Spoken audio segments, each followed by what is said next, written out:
Então hoje eu vou falar sobre uma mulher que tinha um nome que hoje, se alguém chamasse esse nome, se calhar não era muito bonito, que era Gazela. Alguém sabe sobre quem é que eu estou a falar? Uma mulher que se chamava Gazela. Então, ainda vou-vos deixar a pensar. Eu estava a ler um artigo no Jornal Público que falava sobre o investidor bilionário Warren Buffett. Ele é um dos 5 homens mais ricos do mundo.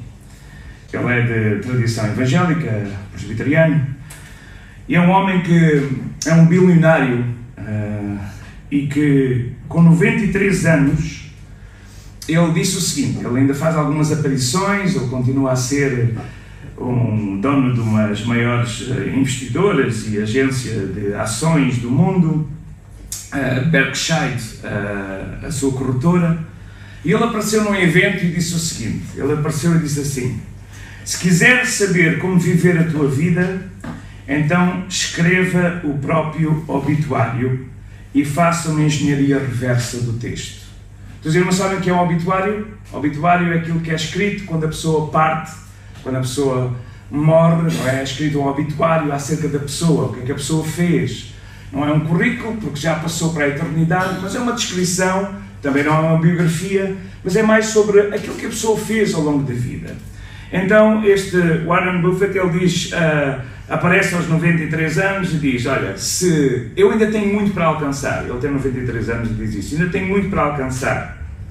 E um dos seus maiores alcances que ele fez nos últimos anos foi quando se juntou a Melinda Gates e a Bill Gates e fizeram um desafio que começou em 2010, se não estou a erro, 2012, um desafio a todos os bilionários do mundo que possam doar 50% da sua fortuna para instituições de caridade.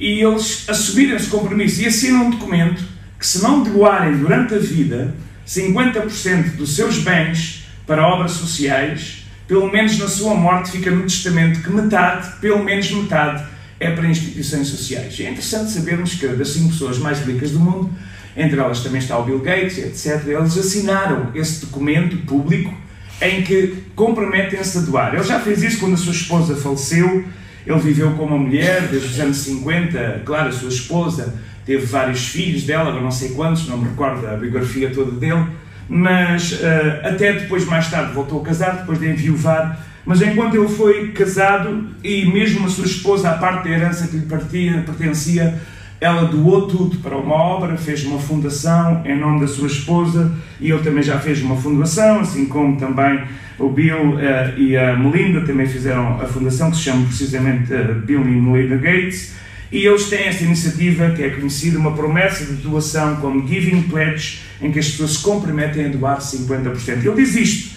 se queres saber como viver a tua vida, então escreva o seu próprio obituário e faça uma engenharia reversa deste texto. Ou seja, volte para trás e veja o que ainda não alcançou e que quer alcançar. Muito bem, nós temos de facto algumas situações muito interessantes, e neste caso a nossa irmã Gazela, eu continuo a usar este nome porque os irmãos conhecem mais por Dorcas, que é o que significa o nome, não é? Significa Gazela. Nós encontramos lá em Atos, no capítulo 9, o obituário de uma mulher que morreu e que vieram aquelas utentes do ministério que aquela mulher exercia e rodearam o apóstolo Pedro e lhes disseram quão ela era apreciada, quão ela era amada. E Deus faz o milagre que nós conhecemos e vamos lê-lo nesta tarde, ou nesta manhã melhor. Então em Atos, no capítulo 9, vamos ver aqui um bom exemplo para nós seguirmos. Um bom exemplo de usar os dons. Usar os dons ao serviço do Senhor. Irmãos, não há nada mais frustrante do que alguém que tem um dom que Deus dá e não o coloca ao serviço do Senhor. E há muita gente a enterrar dons e talentos por causa de projetos pessoais, ou por causa de relacionamentos, ou por causa de tantas situações. E nós temos que entender que quando nós temos o dom e não o colocamos, um dia destes somos chamados à presença do Senhor. E o Senhor vai nos chamar a contas. Então, vamos fazer, irmãos, vamos fazer. E esta mulher vivia numa altura Alguns estudiosos pensam que ela é fruto do trabalho evangelístico de Filipe. Filipe foi o evangelista, como os irmãos sabem, que desceu a Samaria, e depois de Samaria ele ainda andou ali por aquela zona de Cesareia e por Jope, e pensa-se que no regresso que ele fez poderá ter evangelizado, e Dorcas terá sido um dos frutos do seu ministério. Filipe aparece depois no capítulo 21 com duas filhas que eram profetisas, 2 ou 4, agora já estou bloqueado, que serviam ao Senhor. Não vou falar sobre Filipe, que é uma das minhas figuras preferidas do Novo Testamento, mas vamos falar então sobre Dorcas. Vamos ler então a partir do verso 36 do capítulo 9, este texto maravilhoso. Diz-nos assim então Lucas, que escreve o segundo volume. Depois de Lucas temos então Atos do Espírito Santo, através dos apóstolos, através dos discípulos, através de homens e mulheres. Irmãos, sabem que Atos dos Apóstolos é um nome que mais tarde foi dado ao livro. Basicamente esta era a continuação de Lucas, a segundo volume, o trabalho, os Atos da Igreja, ou melhor, os Atos do Espírito Santo através da Igreja. É assim que eu gosto de chamar este livro. Verso 36, capítulo 9, conta-nos assim: havia em Jope uma discípula chamada Tabita, que traduzido se diz Dorcas. Ela estava cheia de boas obras e esmolas que fazia. E aconteceu naqueles dias que, enfermando ela, morreu. E, tendo-a lavado, a depositaram num quarto alto. E, como Lida, aquela cidade onde ela estava, era perto de Jope, ouvindo os discípulos que Pedro estava ali, lhe mandaram 2 varões rogando-lhe que não se demorasse em vir ter com eles. E levantando-se Pedro foi com eles. Quando chegou, o levaram ao quarto alto, e todas as viúvas o rodeavam, chorando e mostrando as túnicas e vestes que Dorcas fizera quando estava com elas. Mas Pedro, fazendo-a sair a todas, pôs-se de joelhos e orou. E voltando-se para o corpo disse: Tabita, levanta-te. E ela abriu os olhos e, vendo a Pedro, assentou-se. E ele, dando-lhe a mão, a levantou. E chamando os santos e as viúvas, apresentou-lhe viva. E isto foi notória por toda a Jope. E muitos creram no Senhor. E ficou muitos dias em Jope com um certo Simão curtidor. Bom, havia muito para dizer sobre este texto. Eu gosto particularmente de falar sobre Jope. Já tivemos a oportunidade, eu e Isabel, de estarmos na suposta casa de Simão o curtidor. Já tivemos, supostamente, porque claro que os guias dizem que é ali, não se sabe se é ali, passaram quase 2000 anos, mas estivemos lá em Jope, em Java, e diante do rio, naquele quarto alto, naquele lugar onde mais tarde o Senhor prepara Pedro para a missão verdadeira da Igreja, que era ser luz para todos os povos, que era alcançar os gentios. Ele teve que ter aquela experiência numa casa do homem que curtia peles.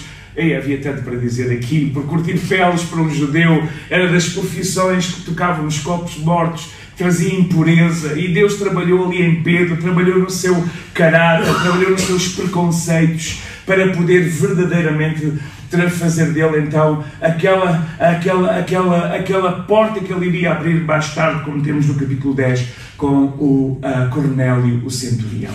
Mas nós vamos nos centrar hoje sobre Dorcas. Então, nesta cidade de Jope, havia esta discípula chamada Tabita.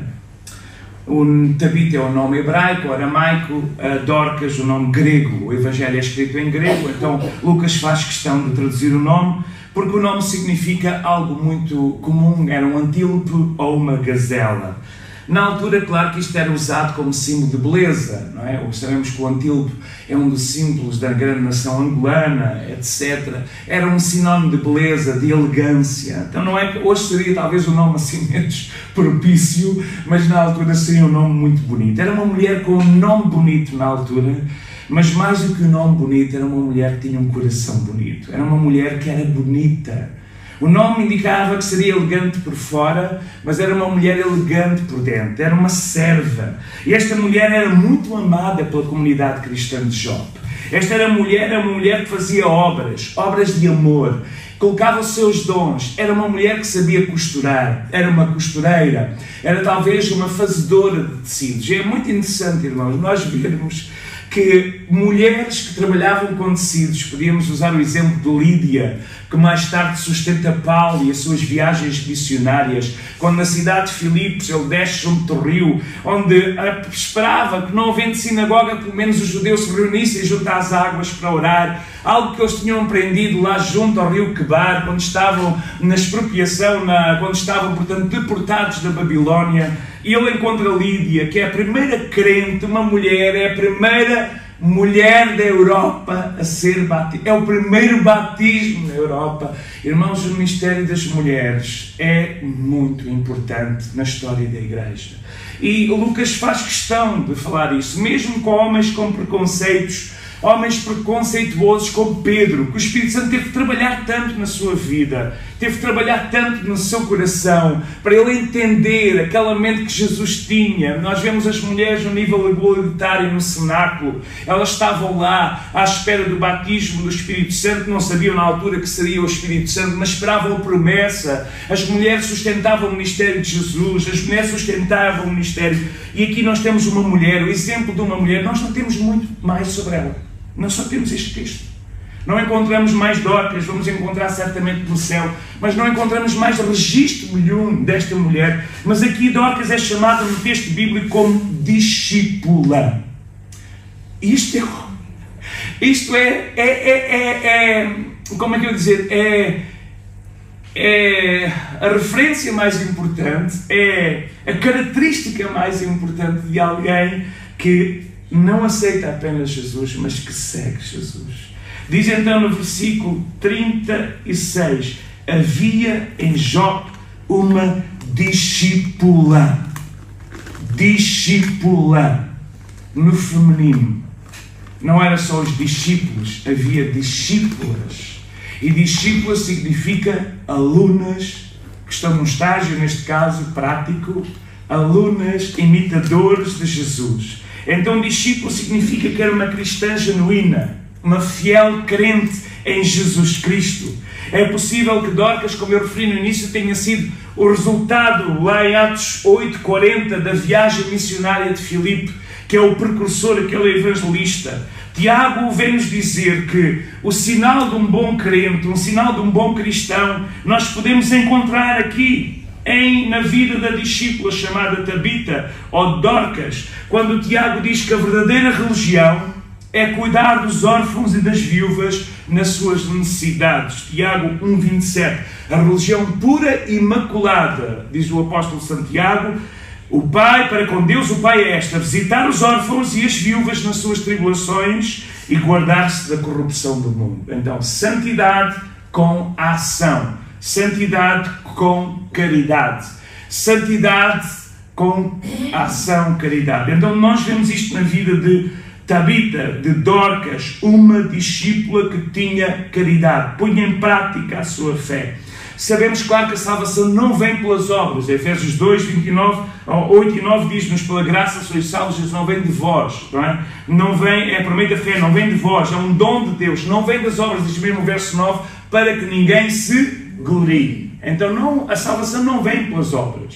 A tradição diz que vem pelas obras, a Bíblia diz que não vem pelas obras, e esta é a grande diferença que a Reforma Protestante trouxe para a Igreja de Jesus Cristo. A salvação é por meio da fé em Cristo Jesus. Mas contudo, que sabemos que quando somos salvos para exercer o ministério de discípulos. Exercer. Jesus disse: ide por todo o mundo, ensinai a todos os povos a guardar o que eu vos tenho mandado. Noutra tradução, na NVI, nas mais internacionais, diz: fazei discípulos em todas as nações. Então é isso que nós temos que ser, discípulos de Jesus. E discípulos são alunos que estão num curso prático, é um curso profissional. É um curso que não é apenas teórico. Há crentes que querem ser discípulos só na teoria. Não dá a ser discípulos de Jesus só na teoria. Os discípulos na altura caminhavam com Jesus, dormiam onde ele dormia, faziam o que ele fazia, serviam Jesus e serviam as multidões. Então Deus nos chamou para as boas obras. Jesus diz isso Na legislação do reino, em Mateus 5,16, diz que a todos, como é que é o texto? Diz assim: resplandeça a vossa luz diante dos homens, para que vejam as vossas boas obras e glorifiquem o vosso Pai que está no céu. Vejam as vossas boas obras. Igreja de Jesus Cristo. Não há nada pior do que um crente com mau testemunho. Um crente com mau testemunho anula a verdade do Evangelho com a sua vida, com o seu comportamento. E nós não podemos ser crentes com mau testemunho. Temos de ser crentes com aspectos práticos da nossa fé. Nós temos que ser pessoas prontas a ajudar, prontas a servir. Não servem apenas os nossos, claro, a Bíblia nos diz primeiro os domésticos da fé, mas também aqueles que estão à nossa volta. E Dorcas realmente procurava obedecer estes mandamentos divinos. Dorcas procurava obedecer o mandamento de Jesus para amarmos o próximo, o cuidado do próximo, o cuidado dos pobres, o cuidado dos necessitados. E Dorcas não realizava aquelas obras para ser salva, nós sabemos disso. Mas ela realizava as boas obras porque era uma característica de uma fé salvadora. As boas obras acompanham. Diz mesmo lá: bem-aventurados aqueles que dormem no Senhor e as suas obras os acompanham. É as obras. Quando eu dizia no início, quando nós fazemos o nosso obituário, eu já estive num retiro de meditação cristão, claro, evangélico, protestante, e estive no retiro e nós, a certa altura, fomos desafiados a escrever o nosso obituário. Tenho de ver se descubro lá esse exercício que fizemos. Escrever aquilo que gostaríamos que escrevessem sobre nós um dia quando partíssemos para a eternidade. Escrever algo que pudesse verdadeiramente, que os outros pudessem ver em nós. Às vezes nós temos pontos cegos. Eu tenho muitos pontos cegos. Graças a Deus tenho a Isabel que me faz lembrar alguns deles. Por isso é que não é bom que o homem esteja só, para nos fazer ver os nossos pontos cegos. Aqueles que nós não vemos. Há coisas que nós não vemos de nós mesmos. Há pessoas que têm uma ideia de si mesmo tão deturpada que, se tivessem um amigo de confiança a quem pudessem perguntar: o que é que tu achas verdadeiramente sobre mim? Iriam descobrir, se dessemos essa liberdade. Muita gente tem medo de fazer isso. Eu tenho medo de fazer isso, mas já o fiz. Já o fiz com alguns amigos próximos. O que é que tu pensas realmente sobre mim? E há pouco tempo um amigo próximo estava a dizer algo que eu não sabia sobre mim. Algo que eu não tinha visto ainda sobre mim. Ele estava a dizer, bom, não vou dizer agora o que é que ele disse, mas ele disse algo que me fez pensar. Eu não tinha pensado isso ainda acerca de mim. E às vezes temos estes pontos cegos. Então, quando nós vemos aqui estas viúvas rodearem o apóstolo e dizer o que Dorcas fazia, o seu comportamento, a sua ação, é isso que nós queremos. Que os outros falam e o nome de Jesus seja glorificado pelo nosso ministério. Não aquilo que nós dizemos, mas aquilo que os outros dizem acerca de nós. Então, todos aqueles que são redimidos em Cristo, podemos ver Efésios 2:10 e outros textos, eles são chamados para as boas obras. E diz lá, não, já lemos Efésios 2:8 e 9, quando diz que não é das obras que ninguém se glorie, mas o versículo 10 a seguir, porque diz que fomos feitura sua, ou seja, fomos criados em Cristo Jesus para as boas obras, as quais Deus preparou para que andássemos delas. Então nós temos uma mulher, Tabita, Gazela, Dorcas, uma mulher de boas obras. Segundo ponto, os discípulos e as discípulas também enfrentam adversidades. Também têm doenças. Eu sei que há algumas igrejas, ou pseudo-igrejas, que dizem que um crente não pode ter doenças. A minha Bíblia não diz isso, ou seja, eles têm outra Bíblia. A minha não diz isso. Nós temos aqui Dorcas a adoecer e a morrer por causa da sua doença. Ela morre por causa da doença. Portanto, os discípulos e as discípulas também atravessam adversidades. A grande diferença é que nós passamos pelas adversidades com a presença maravilhosa do Espírito, com Cristo, com a palavra que é o nosso fundamento, o nosso alicerce. O telhado pode voar, as janelas podem se partir, mas a nossa casa edificada sobre a rocha, ela não vai ruir, no nome de Jesus. Às vezes até podemos perder o brilho por situações em que nós próprios nos envolvemos, em que nós próprios acabamos por criá-las, mas se estamos firmes na rocha, nós vamos e permanecermos por toda a eternidade. Louvado seja o santo nome. Então, Dorcas, a discípula fiel, teve uma doença. Dorcas, uma discípula fiel de Jesus, reconhecida pelas suas obras de amor. Deus opera maravilhas pelos apóstolos, mas Deus opera maravilhas através de Dorcas. Deus opera as maravilhas através de uma serva fiel, através de uma discípula fiel. Nós não sabemos se ela era grande pregadora. Não sabemos. Mas sabemos que ela pregava com a sua vida. No último domingo que eu preguei no Lumiar, algumas irmãs estavam lá no culto. Eu disse aos irmãos ali na nossa sede que eu até posso ter alguma graça a pregar no púlpito. Mas o irmão Cipriano, que se senta na segunda fila, no último mês pregou com a sua vida, a minha vida, de uma forma incrível. Quando o irmão Siga, o irmão que, por causa de uma confusão na casa onde estava a viver, ele foi, portanto, convidado a sair e não tinha para onde ir. E aquele irmão viúvo o recebe na sua casa. E quando eu perguntei ao irmão Siga, então como é que está a correr? Onde é que o irmão foi ficar? Ele disse assim: o irmão deu-me o seu quarto e foi para um anexo que tinha junto à sala. Disse o quê? Sim, ele deu-me o seu quarto. E ele falou, eu guardei aquilo para mim, mas eu tenho que partilhar isso quando o irmão não está presente para que ele não se glorie, não é? Mas partilhei isto, porque aquele irmão pregou com as ações. Uns pregam com palavras, outros pregam com ações. Dorcas podia não ser uma grande oradora, mas era uma mulher que pregava com a sua vida. Era uma mulher que mostrava e demonstrava ser uma verdadeira discípula. Uma discípula de Jesus Cristo. Nós temos várias pessoas, irmãos, na Bíblia. Lázaro, amigo íntimo de Jesus, também morreu de doença. Também teve uma febre fatal. Uma febre qualquer destas pestes que existem e também morreu. Quer um, quer outro, claro que Jesus interveio para ressuscitá-los e aqui temos um grande milagre, mas na verdade é que também adoeceu. O próprio apóstolo Paulo, quando começamos agora a partir dos capítulos, no capítulo 9, vemos agora aqui a salvação de Paulo, o início do capítulo, depois vemos Lucas a acompanhar Paulo na sua viagem e a descrever todos os seus feitos, nós vemos Paulo a passar enfermidades, doenças, abandono, traição, todas as coisas, adversidades fazem parte da caminhada cristã. Mas nós não devemos esmorecer nem ficar abatidos. Como o apóstolo Paulo diz, nós não podemos de alguma forma ser destruídos na nossa fé, mesmo que às vezes até somos abatidos, mas não destruídos. Porque a nossa fé nos diz que o nosso Redentor vive, tal qual já disse. A nossa fé nos fala de que o nosso Deus é fiel para nos livrar na provação, mas é fiel também para estar connosco na provação.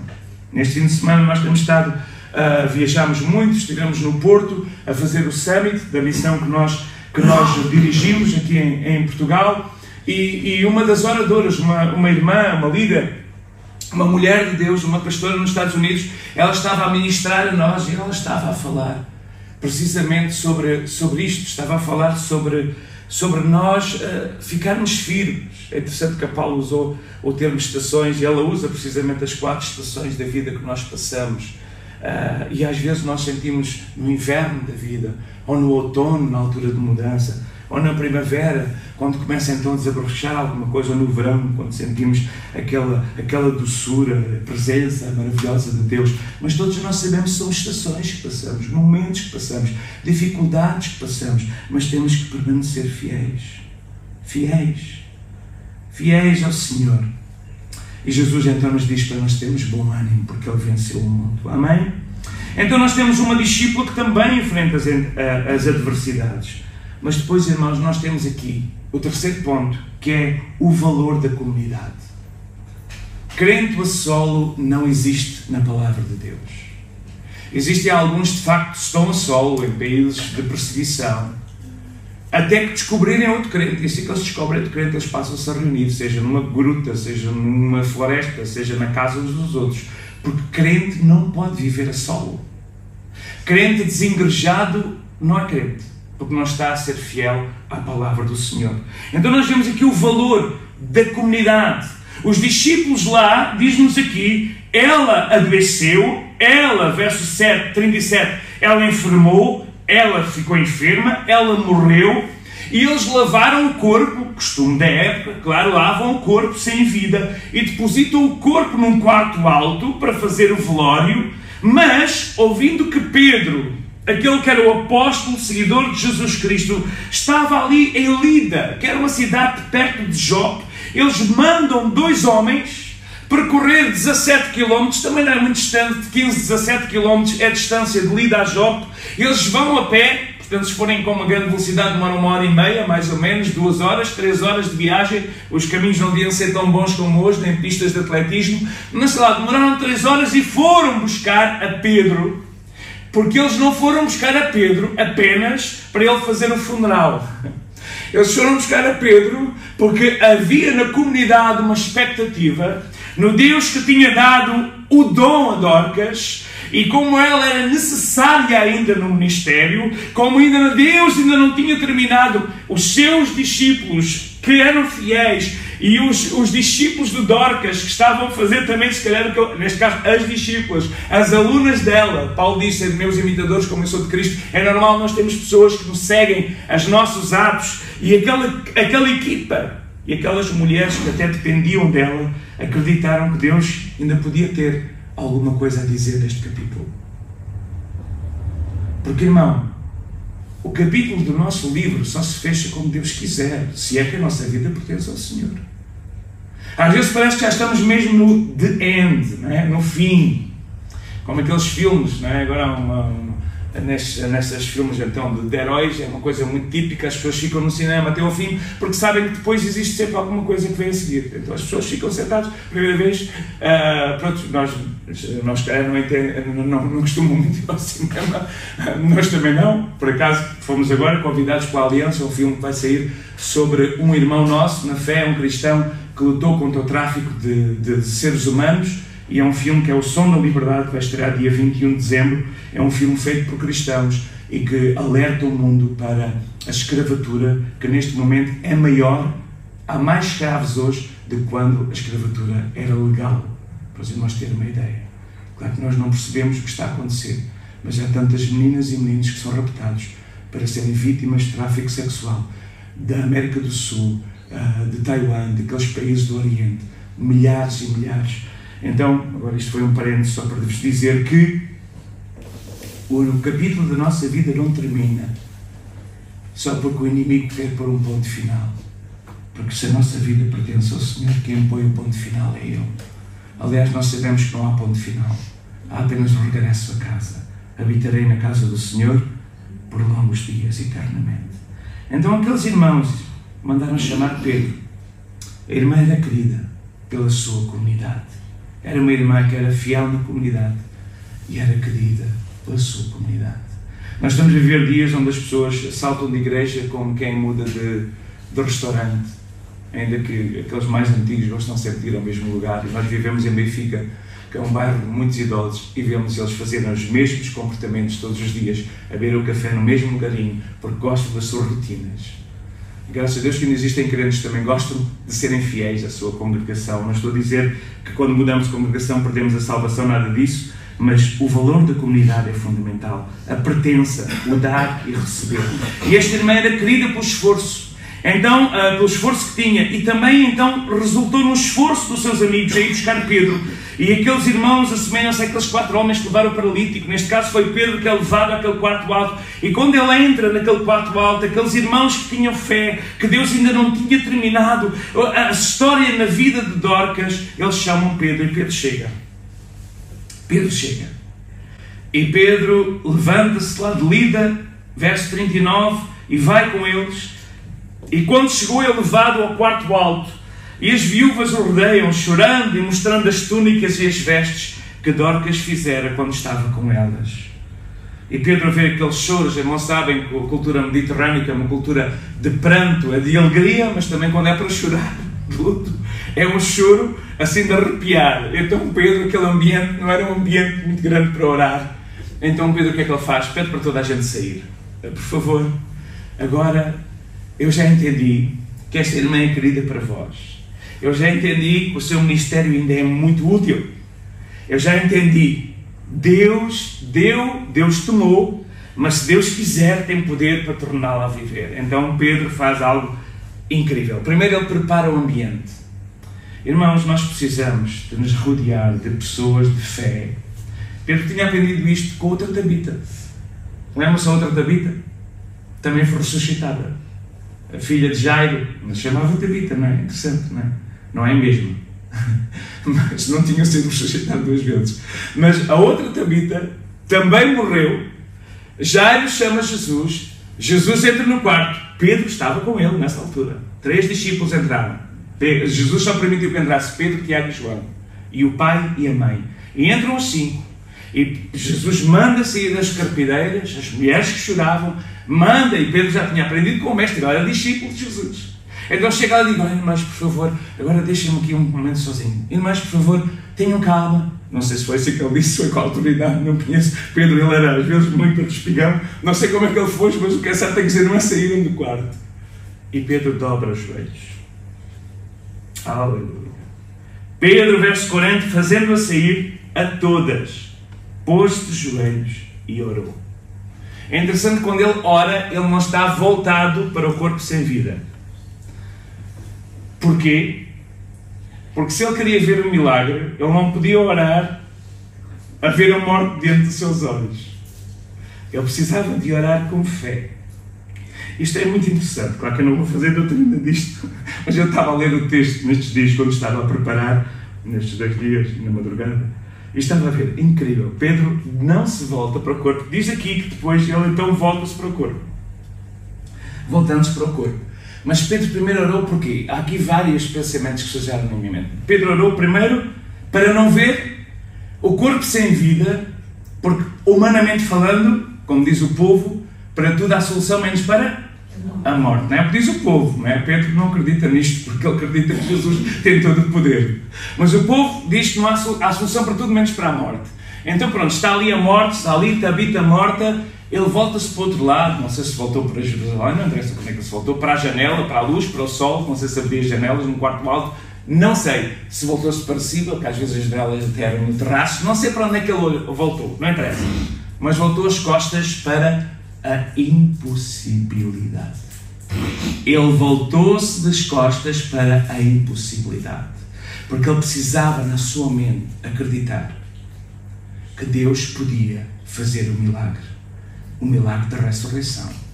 Que não é brincadeira nenhuma. Nenhum é brincadeira. Porque é sempre milagre, por isso não é brincadeira. A segunda pensamento que vem à minha mente é: Pedro orou para procurar a vontade de Deus. Porque podia não ser vontade de Deus ressuscitar Tabita. Deus podia não querer ressuscitar Tabita. Podia não ser o plano de Jesus. E Pedro também aprendeu, quando foi convidado para o Getsemane, apesar de se ter deixado dormir, mas eles escreveram que Jesus disse 3 vezes: Pai, se possível, passa de mim este cálice, é porque eles ouviram alguma coisa mesmo a dormir. Eles ouviram. Então Pedro também tinha a experiência de saber o que Jesus disse. Mesmo diante de uma possibilidade, Jesus sempre terminava: todavia, seja feita a tua vontade e não a minha. Então Pedro sabia que a vontade dos irmãos era que Tabita ressuscitasse. A sua vontade era que Tabita ressuscitasse. Mas qual é a vontade de Deus? Então, antes de irmos para o emprego, para um relacionamento, para uma mudança, antes de virmos para qualquer decisão, para qualquer definição da nossa vida, nós temos que perguntar qual é a vontade de Deus. Eu, pessoalmente, estou num momento da minha vida em que tenho uma impossibilidade diante de mim e preciso que os irmãos me ajudem em oração. Os irmãos hoje, aqueles que estiverem na sede, se calhar vão entender um pouco mais. Não vou revelar aqui mais nada. Mas eu só posso fazer a vontade de Deus. Porque se não for a vontade de Deus, pode ser muito grave. Tem que ser sempre a vontade de Deus. E quando nós estávamos aqui, Pedro faz isso também. E Deus estava-me a falar também através desse ambiente.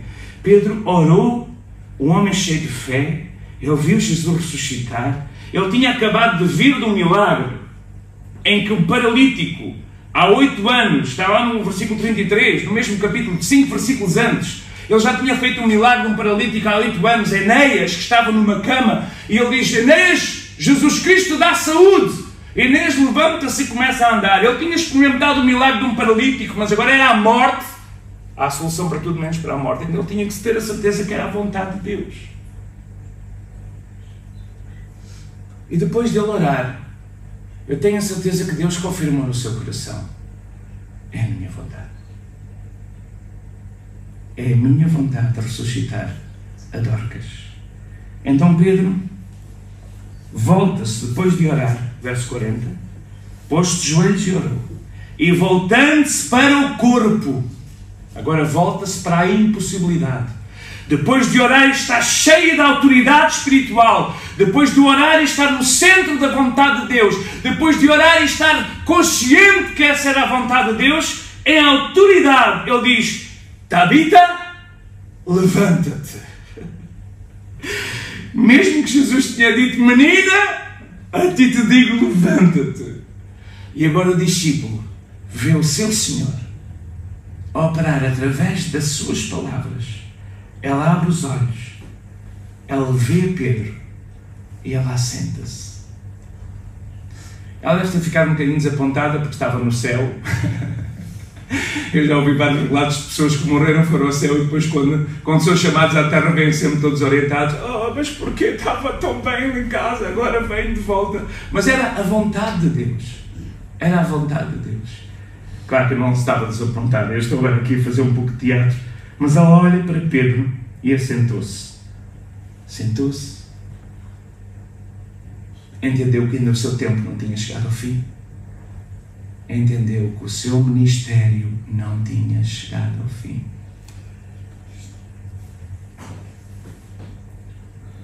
E Pedro dá-lhe a mão e ajuda a levantar-se.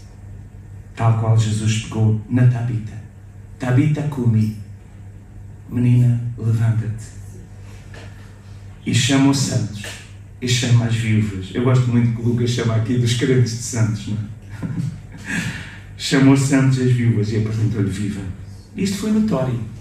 Houve um avivamento em Jope, agora chama-se Jaffa. Houve um avivamento em Jope. Houve um avivamento, toda a gente começou a ouvir a voz. Aquela mulher que estava lá, no quarto alto a ser velada, já morta sem vida, já lavada para a sepultura, aquela mulher voltou à vida. Deus operou um grande milagre. Deus usou o seu servo, o apóstolo Pedro, e aquela cidade é totalmente voltada no avesso. E um grande avivamento e despertamento acontece naquele lugar. Porque o poder da oração, irmãos, abriu as portas para a autoridade. Irmãos, nós nunca vamos ter autoridade espiritual sem intimidade. A intimidade produz autoridade. A autoridade sem intimidade é balofa, é falsa, não existe. Até se pode gritar muito alto, mas não há autoridade nenhuma. Eu sou convidado a pregar em tantas igrejas, fora dos movimentos das Assembleias de Deus, e às vezes entro em igrejas que é uma gritaria tão grande. Nós somos portugueses, não temos muito esse costume, os irmãos sabem, somos mais introvertidos, os europeus são assim mais fechados. Não temos muito costume de grandes gritarias, e às vezes sentimos até um pouco perturbados. As pessoas gritam e tal, com muita autoridade, mas não sentimos nada. Não sentimos nada. Porque gritaria não é sinónimo de autoridade. A autoridade sente-se no íntimo. Nosso espírito sente a presença de Deus. E Elias não viu Deus lá na tempestade, nem nos trovões, nem no furacão. Mas depois no vento suave é que ele conseguiu entender Deus. Claro que isto não entendo, porque eu explico isto muitas vezes, irmãos, já sabem, se calhar já me ouviram aqui, que tudo depende da nossa maneira de ser. E se eu for levar um choque elétrico aqui a mudar esta lâmpada, essas aí precisam de ser mudadas, eu vou dizer, ou até não digo nada, tive o choque. Mas há outras pessoas que ao ter um choque fazem um grito, que é uma coisa, porque é a maneira de ser da pessoa. E às vezes nós reagimos ao espírito de maneira diferente. E temos que nos respeitar nisso. Porque há irmãos que são muito mais efusivos, porque é o seu temperamento, e há irmãos que são mais fechados.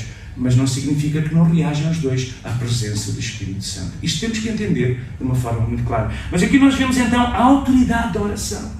E diz que muitos creram no Senhor. O milagre aconteceu. Ao som das palavras de Pedro, Tabita abre os olhos, assenta-se na cama. O milagre torna-se notório, como diz no verso 42. E isso foi notório por toda a Jope e muitos creram no Senhor. E o objetivo dos milagres é sempre glória para o Senhor, trazer muitos a crer no Senhor. E ele ficou lá na casa de Simão Curtidor até que Deus o preparasse para o próximo episódio, que agora ele tinha que sair da sua zona de conforto e entrar na casa de um gentil, de um centurião que representava a potência que eles odiavam Roma. Mas isso é no próximo episódio. Irmãos, o que é que nós podemos aprender com isto?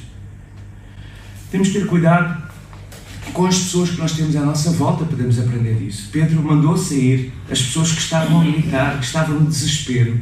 Pedro mandou sair. Há momentos da nossa vida em que nós não podemos andar só com pessoas que nos mandam abaixo, que nos criticam, que tiram a nossa fé, querem arrancar a nossa fé. Há tempo para tudo.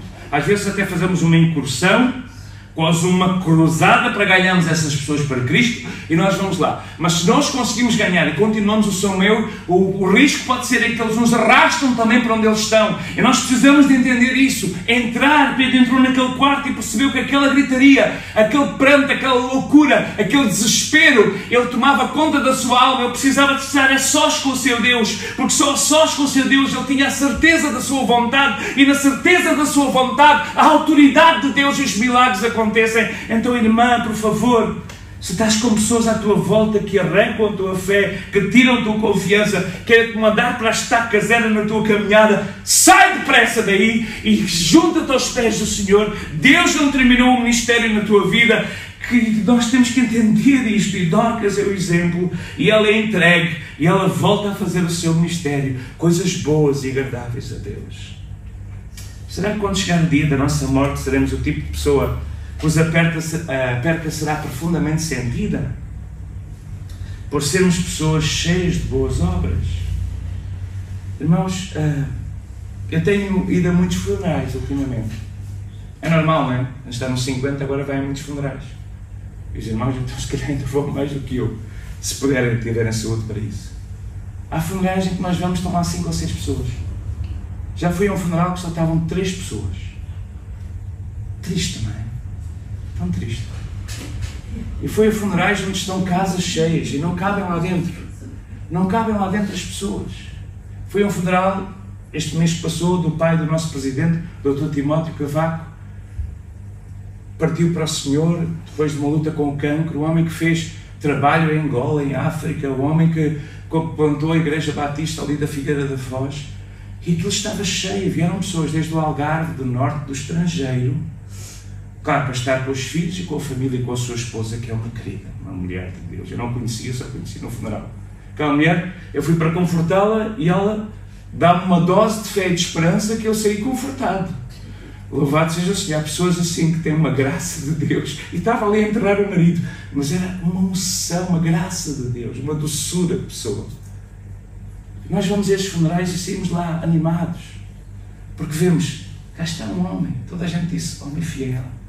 Homem que viveu para os outros, homem que serviu a Deus e serviu a sua comunidade e a sua cidade. Quando chegar o dia da nossa partida, seremos o tipo de pessoas cuja perda será profundamente lamentada? Seremos pessoas cheias de boas obras, como Dorcas? É a primeira pergunta. A segunda, estamos nós cercados de crentes que nos encorajam a crescer na fé e que reconhecem o nosso ministério? Terceiro, o que é que as pessoas vão dizer a nosso respeito? O que é que as pessoas dizem a nosso respeito? Os milagres evidenciam como um homem de Deus pode ser usado e pode ser canal, mas a resposta a uma comunidade que sentiu a falta da sua serva amada. E que nós possamos viver, irmãos. Eu vou terminar com um salmo. Vamos abrir então no Salmo 105. Possamos viver uma vida que seja uma vida assim, para a glória do Senhor. E que um dia que o Senhor nos chame, irmãos, não sabemos quando será. Nós não fazemos isso para agradar as pessoas, mas para agradar a Deus. Mas quando alguém agrada a Deus, realmente Ele pode ser este instrumento. E o Salmo 105 é um incitamento, é um desafio, é um desafio a louvar ao Senhor. E ele diz assim no Salmo 105: louvai ao Senhor, invocai o seu nome, fazei conhecidas as suas obras entre os povos. Podemos ficar com esta frase? Fazei conhecidas as suas obras entre os pobres.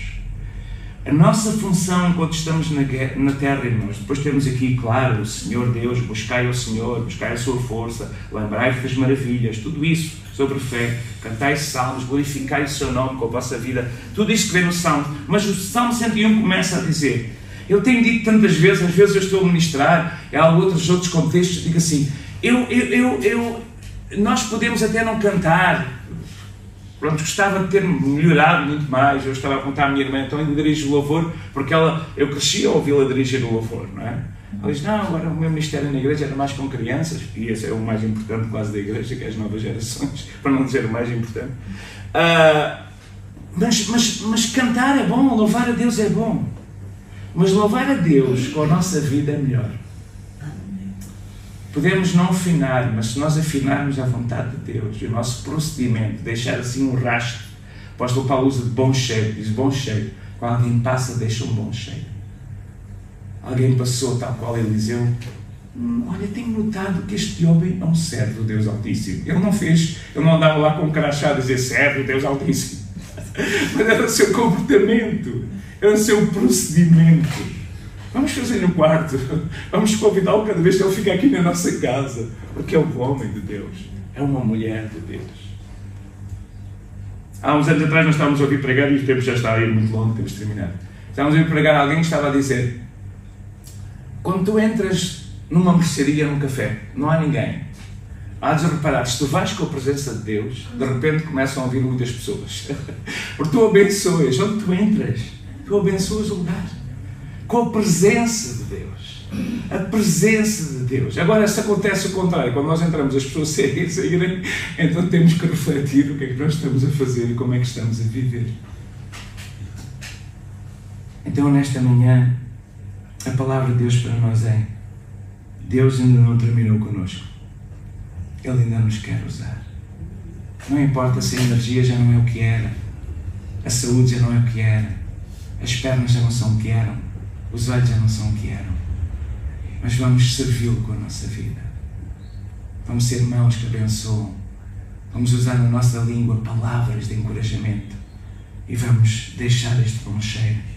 Vamos ser como Dorcas, uma elegante mulher que deixou a sua marca. Sabem que a maior parte dos estudiosos acreditam que ela não seria rica.